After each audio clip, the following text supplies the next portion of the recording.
Cuando leemos el Antiguo Testamento debemos verlo como una anticipación, una preparación para la venida de la persona y la obra de Jesucristo. De la misma manera en la que nosotros esperamos a Jesús en su segunda venida, las personas en el Antiguo Testamento esperaban la primera venida, cuando Jesús nació en esta tierra. Y toda la Biblia, hermanos, nos narra una sola historia, es la historia de la redención, y el punto culminante, el punto central de la historia de la redención es la cruz, es lo que Cristo hizo en la cruz por nosotros.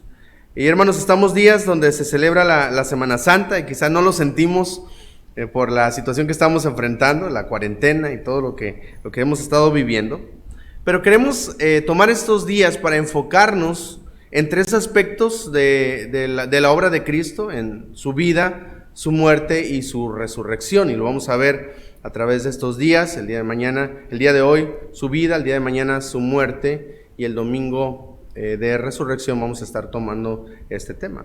Y quisiera comenzar hablando sobre la vida del Señor Jesús, lo que su vida representa para nosotros y lo que Él hizo como punto de la historia de la redención, el cumplimiento de las promesas por medio de su vida.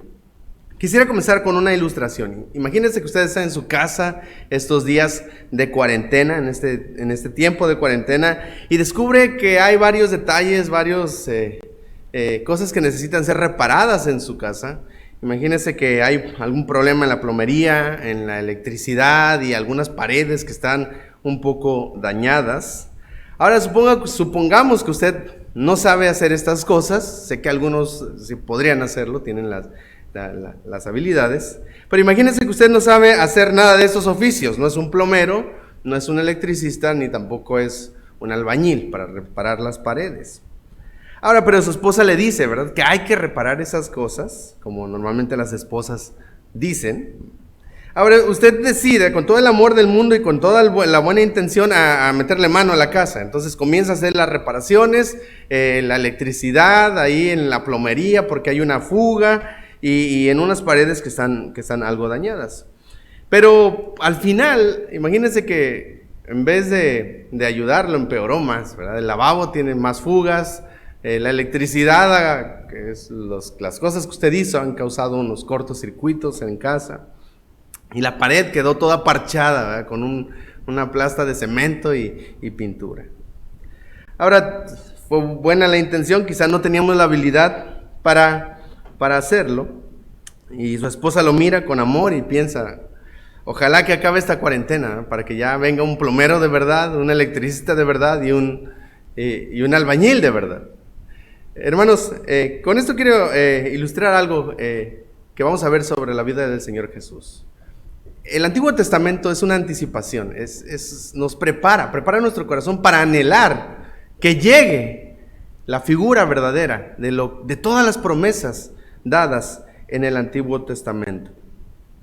Dios estableció tres oficios en su trato con su pueblo, en su relación con la nación de Israel, que los conocemos, los hemos escuchado: es el sacerdote, el profeta y el rey.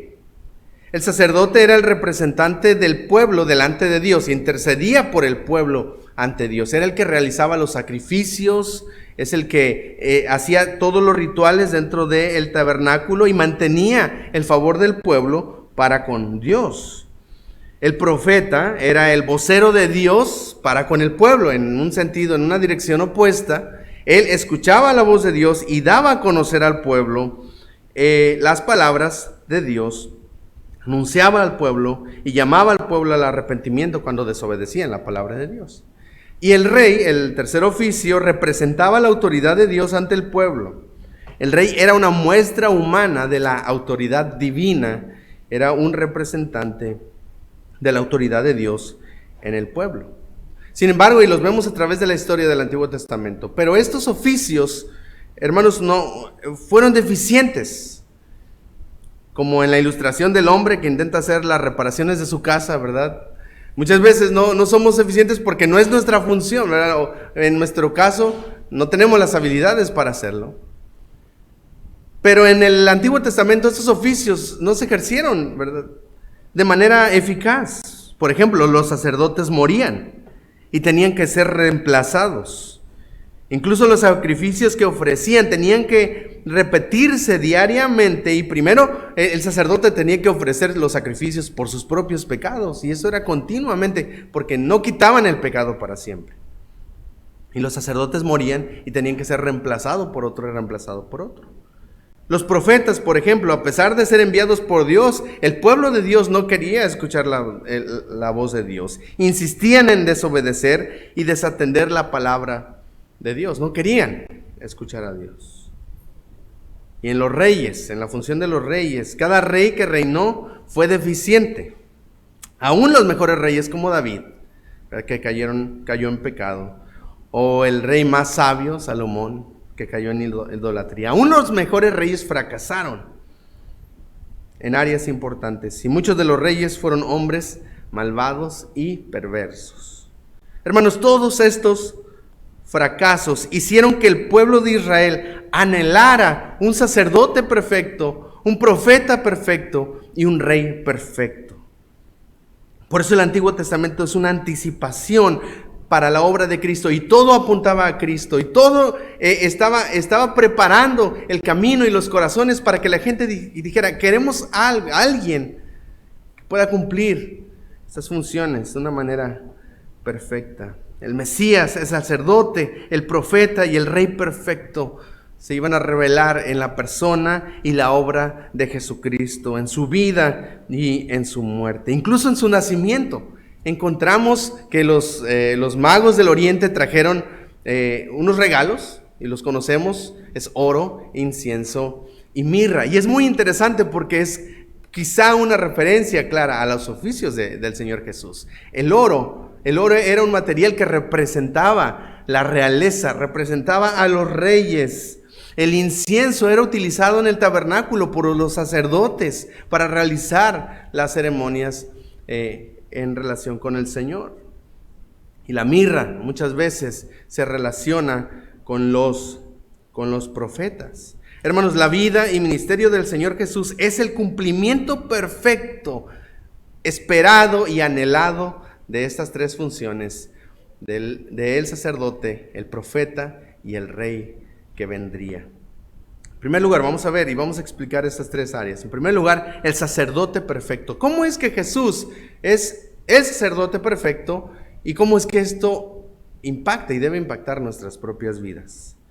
Y quiero leer, por favor, si puede ir conmigo ahí en su casa, en sus Biblias, al libro de Hebreos, capítulo 7. Mira lo que dice, versículo del 23 al 27. Dice: y los otros sacerdotes, hablando de los del Antiguo Testamento, llegaron a ser muchos, debido a que por la muerte no podían continuar. Mas por cuanto permanece para siempre, tiene un sacerdocio inmutable, por lo cual puede también salvar perpetuamente a los que por él se acercan a Dios, viviendo siempre para interceder por ellos. Porque tal sumo sacerdote nos convenía, santo, inocente, sin mancha, apartado de los pecadores y hecho mucho más sublime que los cielos. Porque no tiene necesidad cada día, como aquellos del antiguo pacto, del Antiguo Testamento, aquellos sumos sacerdotes, de ofrecer primero sacrificios por sus propios pecados y luego por los del pueblo.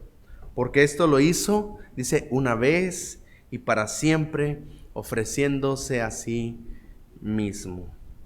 Hermanos, recordemos que el sacerdote era representante del pueblo delante de Dios, intercedía por el pueblo ante Dios y mantenía esa relación del pueblo con Dios. Hermanos, Jesús demuestra que Él es un sumo sacerdote superior a los otros, superior a los sacerdotes del antiguo pacto. Hermanos, tiene en tres aspectos, ¿verdad? Lo podemos ver. Tiene un sacrificio superior. Se ofreció a sí mismo, no a toros, no machos cabríos. Y mire lo que dice más adelante, 13 y 14. Dice: porque si la sangre de los toros y los machos cabríos y las cenizas de las becerras rociadas a a los inmundos, santifican para la purificación de la carne, dice, cuanto más, podemos ver su sacrificio es superior, cuanto más la sangre de Cristo, el cual mediante el Espíritu eterno se ofreció, dice, a sí mismo, sin mancha a Dios, cuanto más, dice, limpiará vuestras conciencias de obras muertas para que sirváis al Dios vivo. Su sacrificio es superior, pero también tiene resultados superiores. Mira lo que dice Hebreos 10, 11 al 14, dice, y ciertamente todo sacerdote está día tras día ministrando y ofreciendo muchas veces los mismos sacrificios que nunca pueden quitar los pecados perpetuamente. Pero Cristo, dice, habiendo ofrecido una vez para siempre un solo sacrificio por los pecados, se ha sentado a la diestra de Dios. De ahí en adelante, dice, esperando hasta que sus enemigos sean puestos por estrado de sus pies, porque con una sola ofrenda hizo perfectos para siempre a los santificados. Tiene resultados superiores, eternos, y tiene un acceso, nos da un acceso superior. Mire lo que dice Hebreos 10, 19 en adelante. Dice, así que, hermanos, teniendo libertad para entrar al lugar santísimo por la sangre de Jesucristo, por el camino nuevo y vivo que Él nos abrió a través del velo, esto es su sangre, y teniendo un gran sacerdote sobre la casa de Dios, acerquémonos con corazón sincero, en plena certidumbre de fe, purificados los corazones de mala conciencia y lavados los cuerpos con agua pura. Hermanos, el cumplimiento de este oficio se vio en Cristo, el sacerdote perfecto. Y es increíble, hermanos, pensar en su intercesión, en lo que Él hace por nosotros, delante del Padre Celestial, como nuestro abogado, como lo vemos en 1 de Juan, capítulo 1. Hermanos, Él, por medio de su obra, hermanos, nosotros tenemos acceso a la presencia de Dios. Y como lo dice el libro de los Hechos, 4:12, no hay otro mediador entre Dios y los hombres, sino solamente Jesucristo. Hermanos, Él vino a cumplir perfectamente esta función de sumo sacerdote. Nuestra perseverancia en la fe solo es posible porque Jesús intercede por nosotros. Él es el sacerdote perfecto. En segundo lugar, Él es el profeta perfecto. Mire lo que dice Deuteronomio 18, 15 al 18, y esto son palabras de Moisés, y es una profecía acerca de un profeta que habría de venir. Deuteronomio 18, 15 al 18, dice, profeta de en medio de ti, de tus hermanos, como yo, te levantará Jehová tu Dios, a Él oiréis, conforme a todo lo que pediste a Jehová tu Dios en Horeb, el día de tu asamblea, diciendo, no vuelva yo a oír la voz de Jehová mi Dios, ni vea yo más este gran fuego, para que no muera. Y Jehová me dijo, han hablado bien en lo que han dicho. Profeta les levantaré de en medio de sus hermanos como tú, hablando de Moisés, dice, y pondré mis palabras en su boca, y él les hablará todo lo que yo le mandare. Hermanos, Moisés había sido el instrumento usado por Dios para revelar sus palabras y revelar su ley al pueblo, la voluntad de Dios al pueblo. Pero él iba a morir. Así que Dios provee profetas y Él estableció, instituyó esta función, este oficio dentro del pueblo, para que ellos escucharan la voz de Dios. Pero este pasaje en especial, hermanos, nos anticipa de un profeta que habría de venir. Un profeta que hablaría perfectamente las palabras de Dios. Y cuando llegamos al Nuevo Testamento vemos a los judíos preguntándole a Juan el Bautista. Ellos hablaban con él en Juan 1, 19 al 21. Dice, le preguntaban, ¿tú quién eres? Confesó y no negó, sino que confesó, yo no soy el Cristo. Y le preguntaron, ¿qué pues? ¿Eres tú Elías?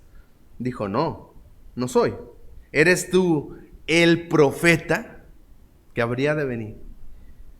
Y él dijo, no. Y cuando comenzó su ministerio, hermanos, Jesús inicia su ministerio, muchos lo identificaron con el profeta a quien Dios enviaría para hablar perfectamente las palabras de Dios. Dice Juan 7, Juan capítulo 7, versículo 40. Aquellos hombres entonces, viendo las señales que Jesús había hecho, dijeron, es Juan 16, 14. Cuando los hombres vieron las señales que Jesús había hecho, dijeron, este verdaderamente es el profeta que habría de venir.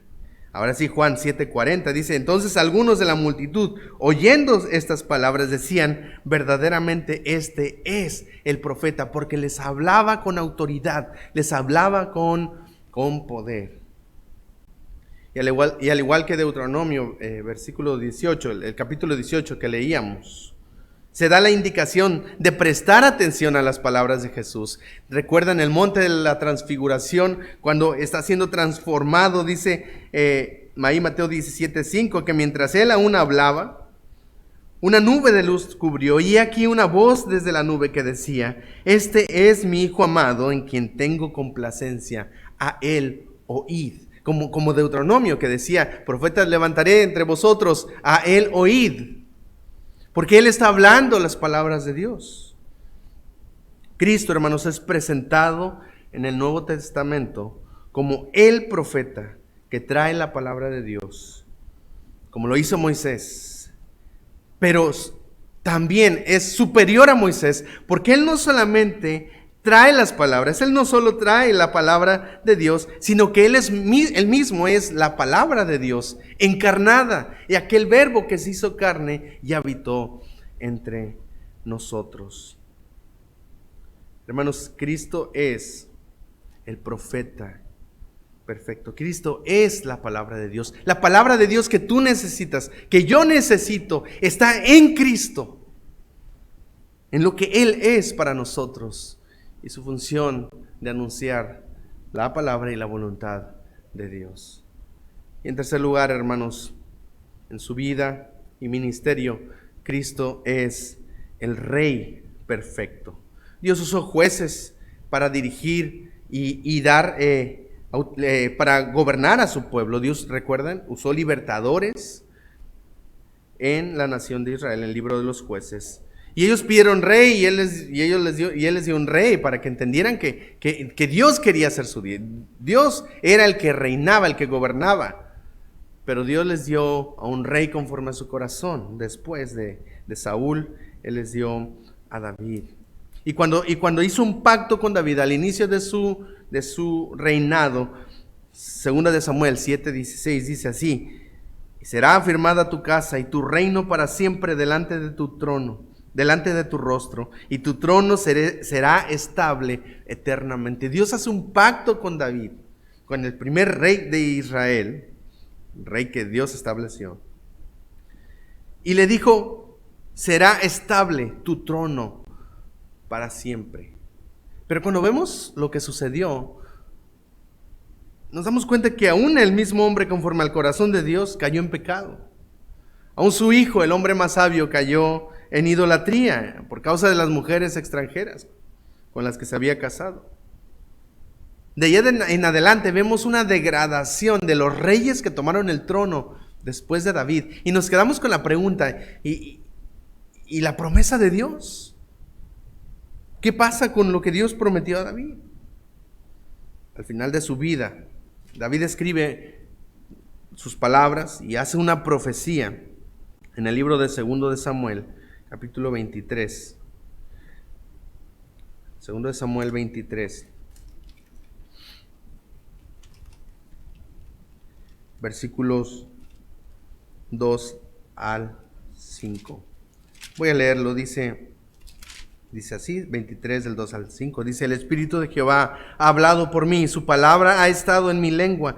El Dios de Israel ha dicho, me habló la roca de Israel. Y mire lo que dice, esto es lo que él está mencionando. Habrá un justo que gobierne, que reine entre los hombres, que gobierna en el temor de Dios. Será como la luz de la mañana, como el resplandor del sol en una mañana sin nubes, como la lluvia que hace brotar la hierba. Dice, no es así mi casa para con Dios. Yo no he cumplido, pero Dios va a mandar a alguien que gobierne de manera perfecta. Cristo Jesús es el cumplimiento del pacto y de la promesa hecha a David. Cuando llegamos a los evangelios se presenta su genealogía como la genealogía real, como un descendiente del rey David. Y Jesús mismo declaró él ser el rey. Pero su reino sería diferente a lo que los judíos estaban esperando. Sería un reino espiritual. Juan 18:36, Jesús respondió, mi reino no es de este mundo. Si mi reino fuera de este mundo, mis servidores pelearían porque yo no fuera entregado a los judíos. Pero mi reino no es de aquí. Y aún en la hora de su muerte, Pilato mandó a poner un letrero sobre su cabeza que decía, Jesús Nazareno, rey de los judíos. Los judíos le dijeron, no, ponle el que decía ser el rey de los judíos. Pero Pilato dijo, no, lo que ha escrito, ¿verdad? Ya lo dije. Sin darse cuenta que él estaba declarando la autoridad de Cristo. Jesús es el Rey perfecto, pero Él no se quedó en la cruz, se levantó triunfante y como vimos el domingo pasado, fue declarado Hijo de Dios con poder por la resurrección de entre los muertos. Y estaremos viendo más de esto próximo domingo. Hermanos, todos los que hemos creído en Cristo ahora somos parte de su reino. Colosenses 1:3 dice que nos ha librado de la potestad de las tinieblas y trasladado al reino, donde Él es el Rey, el reino de su amado Hijo Jesucristo. Jesús sigue reinando hoy. Dice en 2 Corintios 15, 25 al 26, dice, porque preciso es que Él reine hasta que haya puesto a todos sus enemigos debajo de sus pies, y el postrer enemigo que será destruido es la muerte. Jesús sigue en el trono. Y al final de la Biblia, hermanos, cuando se nos habla de Jesucristo regresando a la tierra, se le revela como el Rey glorioso y triunfante que es. Mire lo que dice el libro de Apocalipsis. Dice, de su boca sale una espada aguda para herir con ella a las naciones, y él regirá con vara de hierro. Y él pisa el lagar del vino del furor y de la ira del Todopoderoso, y en su vestidura y su muslo tiene escrito este nombre: Rey de Reyes y Señor de Señores. Hermanos, estos días que recordamos la vida y la muerte del Señor Jesús, necesitamos contemplarlo de una manera que sintamos ese anhelo, ese deseo intenso por conocerle y por amarle más. Jesús, hermanos, es nuestro sacerdote. Él intercede por nosotros todos los días delante del trono de la gracia. Y eso asegura nuestra permanencia en la fe, que Él intercede por nosotros. Jesús es nuestro profeta. Él es la palabra viva que necesitamos todos los días, que usted y yo necesitamos escuchar y que puede traer vida a nuestras almas. Jesús es nuestro Rey perfecto. Él es el que gobierna y debe reinar en cada área de nuestra vida. Hermanos, en su vida Jesús demostró ser todo lo que tú y yo necesitamos. Que el Señor nos ayude, hermanos, a poder mantenernos firmes en la fe y poder contemplar a Cristo y meditar en lo que Él es y verlo como el cumplimiento perfecto de aquellos oficios imperfectos ejecutados por hombres, pero revelados perfectamente en la persona y la obra de Jesucristo. Él es todo lo que necesitamos.